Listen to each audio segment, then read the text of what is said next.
just going up to the park, get some exercise, because it's such a beautiful day.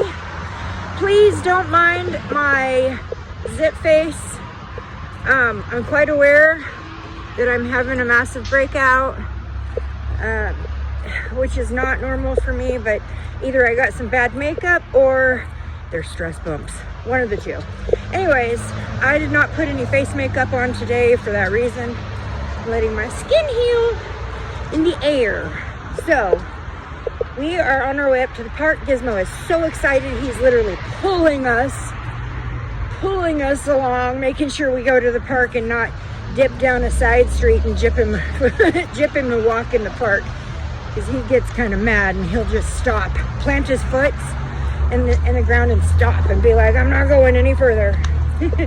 But right now he's super excited and we're almost there. Gizmo, are we going to the park? We're waiting. We live back that way, and the park is right there. Gizmo is so excited. He's got his fluffy butt tail all fluffed up out of excitement. Now we're just waiting for our turn to cross the street. This is a very busy street. Very busy street.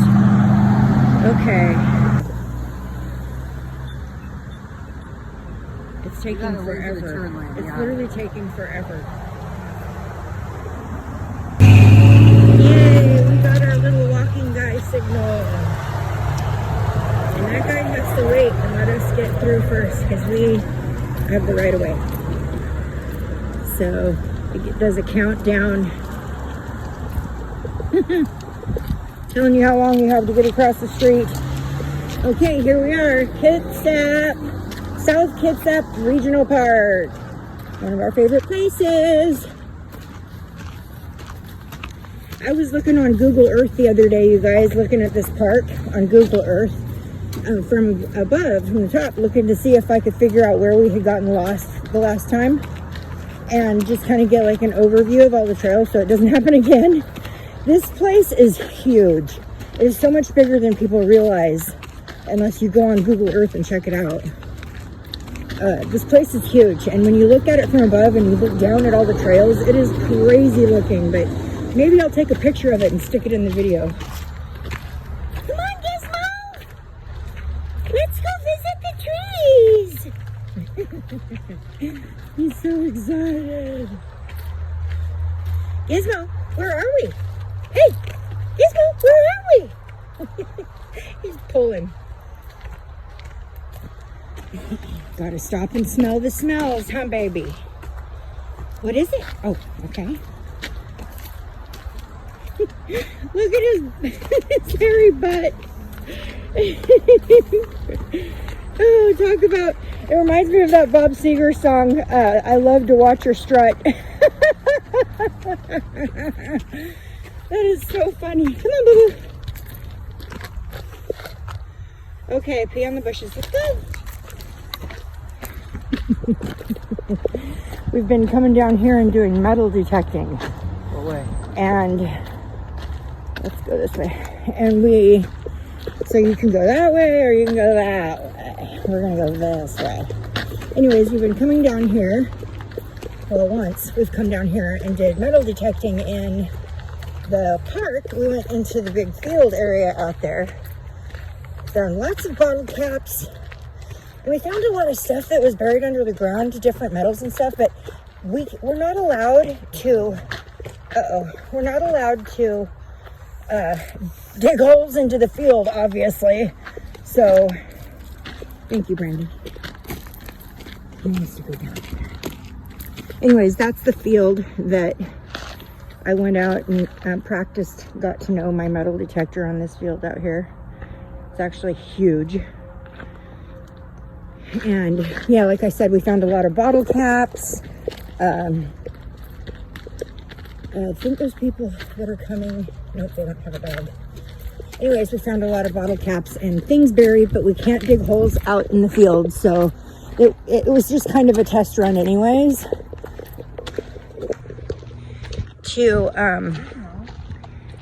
to just get to know my metal detector, because I had no idea what I was doing. And I feel self-conscious about my oily, shiny face with no makeup on. Okay, Rhonda, stop with the ego. Stop with the vanity. Hi. Yes, he's a fluff ball. He said, now that's a fur ball.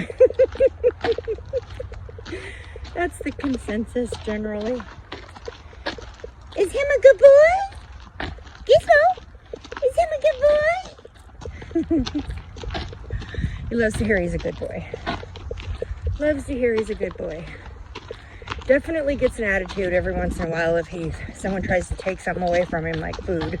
If it's food. Sometimes a toy. He can get an attitude and sound downright vicious. But he's bitten a few times. But he's never like attacked anyone. Usually, I think he's bit Brandon twice. And Brandon, it was because you were trying to take away the plate. Yep. That had like scraps on it. Yeah. We used to give Gizmo a lot of food off of our plates, and then the veterinarian said not to do that. That it's actually really bad for dogs to feed them human food, because their body needs different nutrition and cannot process a lot of the preservatives and different things that are in human food. So we cut it way, way, way back to where he gets just tiny little nibbly scraps. So that way he doesn't feel like he's being punished. He's still, it's hard not to give it to him. So he gets little itty bitty bit, or like we'll let him like lick the plate, because we always use paper plates. I hate doing dishes. So we use paper plates. Anyways, after we're done eating, we'll let him like lick the plate, or if there's crumbs on it, we'll give him that. Maybe like skin off of the chicken, or, stuff like that. And so when he does, there's two big dogs right there. It's okay. So when he does get his goodie, you are not to touch it until every scrap, every morsel, every molecule has been slapped up into his mouth. If you try to take his treat, he won't bite you.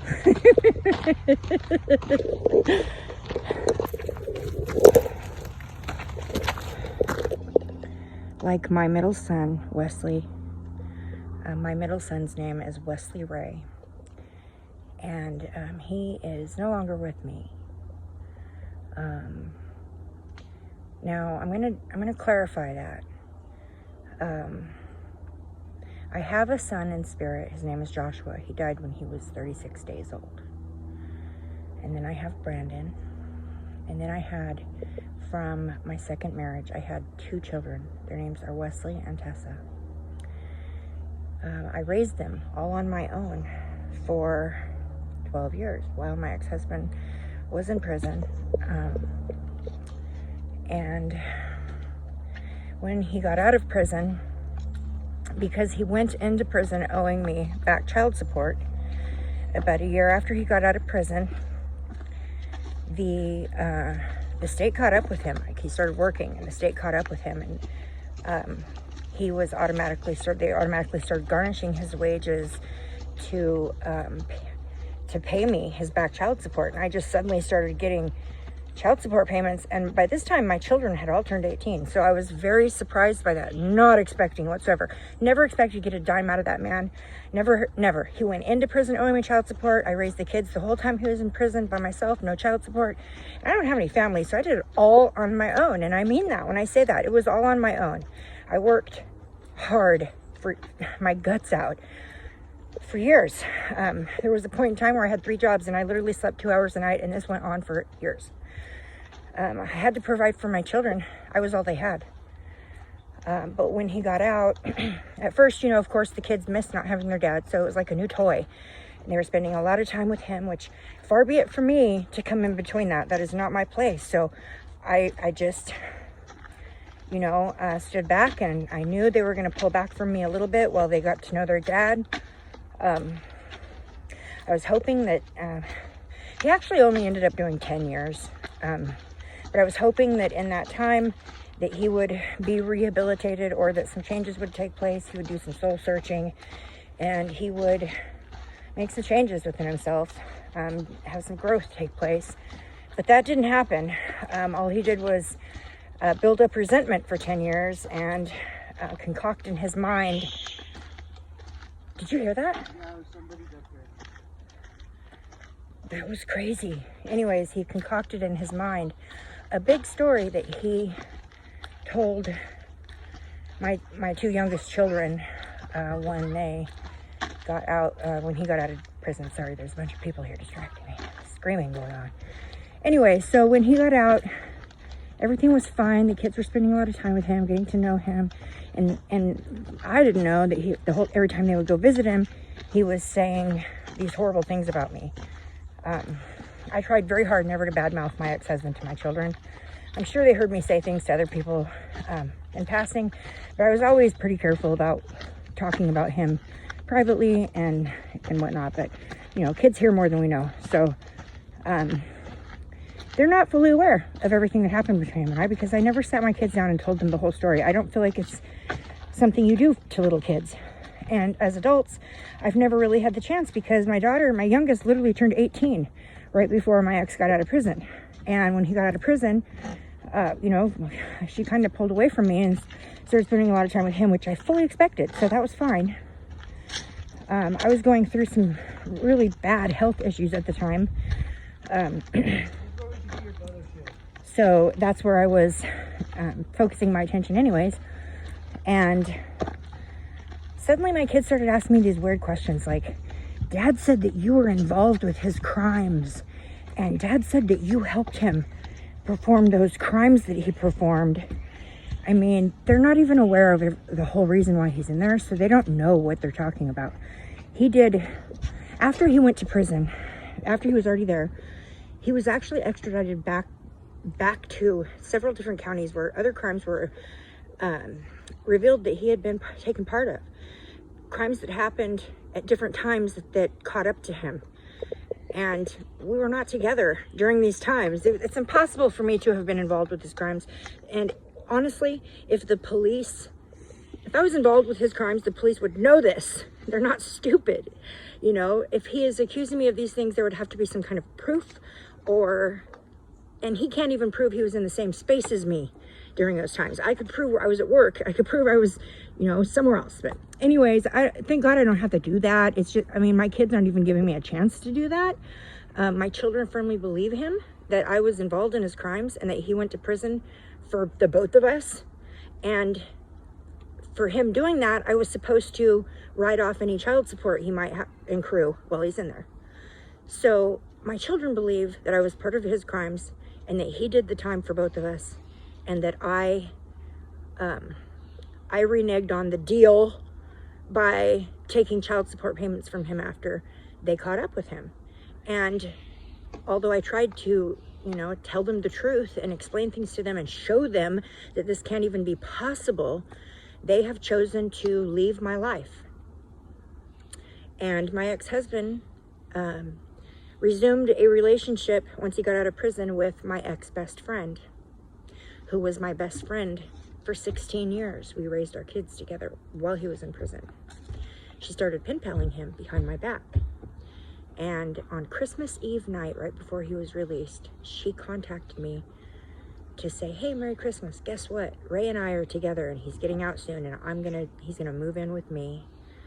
She has, at that point, I was so shocked I didn't know what to say. I just said, you deserve each other. If that's the type of person you are, after you saw everything, you deserve each other. So I said, you're both despicable individuals. You deserve each other. Go have a life. I could care less. I don't ever speak to me again. And so I lost my best friend. So he took that from me after he got out, I'm sure as a form of revenge. And then he took my children away. So my children are living. My two youngest children are living. They are 25 and 20, almost 22. Well, 25 and 21. I haven't spoken to either of them in 3 years. There's been not a happy Mother's Day, a happy birthday, a Merry Christmas, a Thanksgiving, and nothing. There's been a nothing. The last time I tried to send a text to my son to tell him Happy Thanksgiving and that I loved him, I used to send my kids texts every day saying I love you, every day. They've blocked me. The last thing I heard from my son was don't stop texting me. And that was after I'd sent a text saying, Happy Thanksgiving, I love you. So we are coming up on November. So it's been almost a year since there's been any form of communication even possible.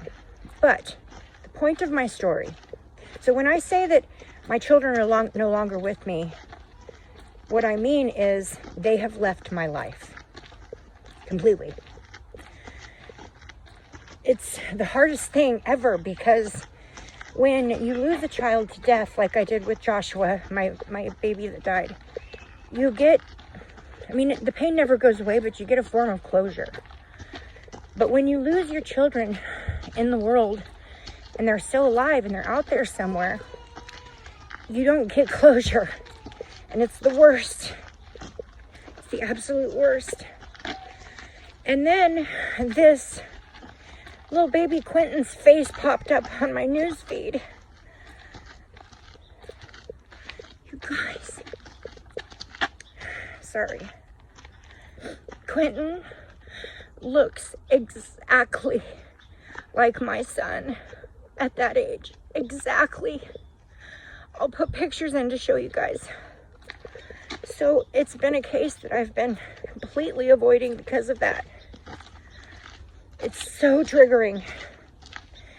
And it causes me to feel like my emotions are going to muddy up any kind of energetic messages or intuitive messages that come through because of that. So I've been holding off and holding off and holding off, even touching it. In fact, I don't even want to look at any videos about him because he looks so much like my baby did. And so we've been just doing a lot of talking about him, me and my intuitive sisters that have been working together, collaborating together behind the scenes. Brandon, can you put him on the other side of you? Thank you. Hi, pretty babies. Are they Australian Shepherds? Yes. Yes, they're beautiful. And they're gorgeous. sisters. They have the same dad. Oh. And hi, babies. the, Hi, so pretty. the black and white, she, when we got the pup, she decided she wanted to protect the baby, so she'll fuss at another dog if they think it's going to be a little... He's a little bit like that too. We're trying to socialize him. We've been taking him out trying to socialize him and get him more used to other animals, but so he gets a little grumpy if they come too close to him. That's what I wanted him to go on the other side, but he's never like attacked anybody or anything like that. There's a guy that runs a group class to work with the dog being socialized. And stuff. Really? Yeah. Big Trees Canine Training. Big Trees Canine Training. Well, okay, I'll have to get a hold of him. He's really good. He trains police dogs, and so he really knows what he's doing. He's a thank professional. you. So thank you for letting us know that. Thank you. Big Tree Canine. Yeah. Big Tree Canine. I think I'm gonna. We just got up here to the play area portion of the park. We're gonna go back in behind there into the trees. And Brandon's like, I gotta use the potty. He goes in there and he goes, first words out of his mouth, oh, gross. It's so nasty in there. What? It's nasty in there. It's nasty? Yeah. Ew, that is so yucky. Ew, why do people do that? And here we are, we're in the trees. There was a lady right there, she has two little, I believe they're Boston Terriers, I'm not sure. But they wanted to play with Gizmo, and he's like not even having it. He just wants to be in the trees. I'm so excited to be back in the trees. Me too. Look at this, you guys. Can you hear the birds? We forgot our darn peanuts again to feed the chipmunks and squirrels. We left them sitting in a baggie on the counter. Dang it. We forgot Gizmo's treats. So this is a treatless walk, but that's okay. Look at that tree, you guys.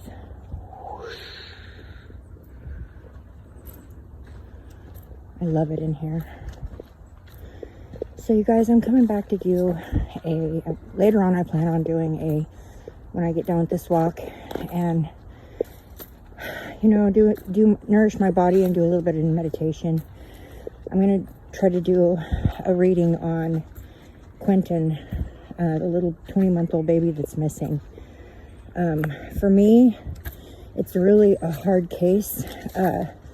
I've been waiting for Spirit to tap me in, but at the same time, kind of hoping that it doesn't.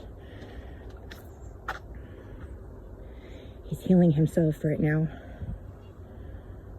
He's healing himself right now. Now, Brandon, put the other hand on the tray so you can create a circuit. There you go. My son is very smart.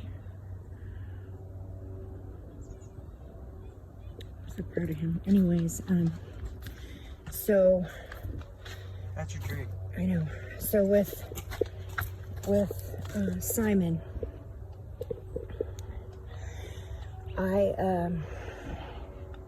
you guys, Simon looks, not Simon, I'm sorry, Quentin Simon. He looks so much like, we just ran into an old guy with a couple dogs. He was sweet. Okay. Brandon and I were talking as we walked away, and I go, you know, it's weird. I told him a lot of times when I run into people in public, I will stop and talk to them. And my son, Brandon, can you hold on for 1 second?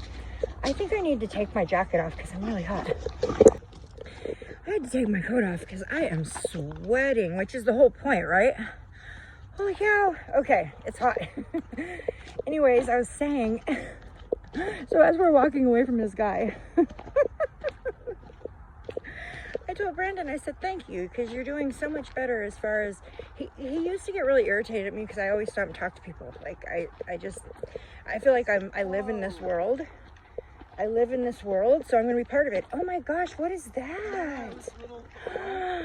Someone else added to it. Look at this. Oh, that's so freaking adorable. Look at this. Okay, back to my story. Okay. So Brandon used to get really irritated, all my kids did, but Brandon used to get really irritated with me because I would stop and talk to everybody. And pretty soon he started doing this.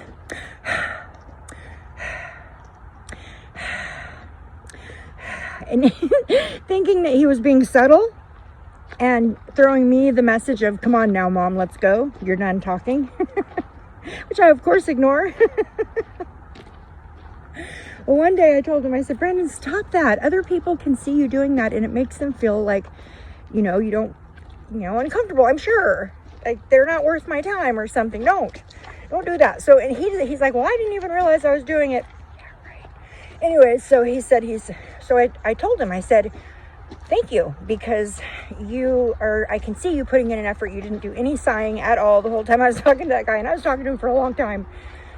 Anyway, so I go, you know what's weird, Brandon? I've always had like a draw or a proclivity to elderly people. Like when I was younger, I worked as a CNA, and whenever I'm out in public, I always end up having these long drawn out conversations with older people, like way older people. And I said,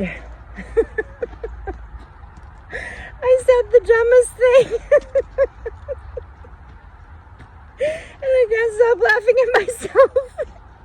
I said, I must have been an old person in a past life.